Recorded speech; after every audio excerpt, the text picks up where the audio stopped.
Quelle sera la ligne d'Emmanuel Macron? Confronté à une pandémie sans fin, le chef de l'État va présider ce matin un énième conseil de défense. Oui, et hier à l'Assemblée, pour la première fois, Jean Castex a parlé de troisième vague, un an jour pour jour après le premier confinement. Sur BFM TV hier soir, le Premier ministre a laissé peu de doute sur le fait qu'un nouveau tour de vis allait être donné pour l'Île-de-France. Il me semble qu'effectivement, le moment est venu pour envisager des dispositions pour la région francilienne. On verra le périmètre géographique que nous allons retenir. On va voir les mesures qu'il y aura lieu de prendre.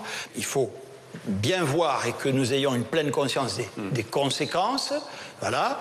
Il faudra bien accompagner tout ça, mais incontestablement, on est sur un point d'équilibre extrêmement précaire.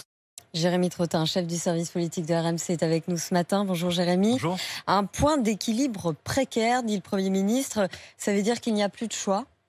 En tout cas, pour le Premier ministre, le moment est venu et sauf énorme surprise, Céline, c'est bien un confinement régional qui devrait être décidé aujourd'hui.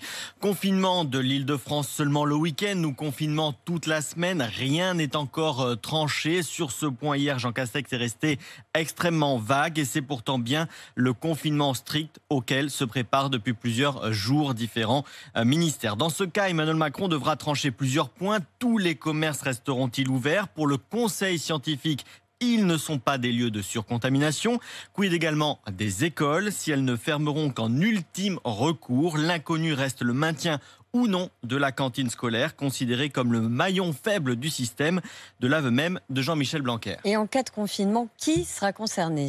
Oui, si jusque-là, le gouvernement a toujours privilégié une approche purement régionale pour l'Île-de-France, Jean Castex a ouvert la voie hier à une forme de redécoupage à la carte en évoquant la question du périmètre. Certaines zones rurales de la région capitale seront-elles épargnées ou d'autres départements limitrophes comme l'Eure-et-Loir ou l'Oise, où la situation s'aggrave, intégrés aux mesures. Matignon reconnaissait hier qu'une réflexion était en cours. La question de l'harmonisation des restrictions à l'échelle nationale devra aussi être tranchée. Y aura-t-il un alignement entre l'Île-de-France, le Pas-de-Calais, Dunkerque et le littoral des Alpes-Maritimes? Rien n'est automatique, m'a assuré hier un conseiller du Premier ministre. Merci Jérémy.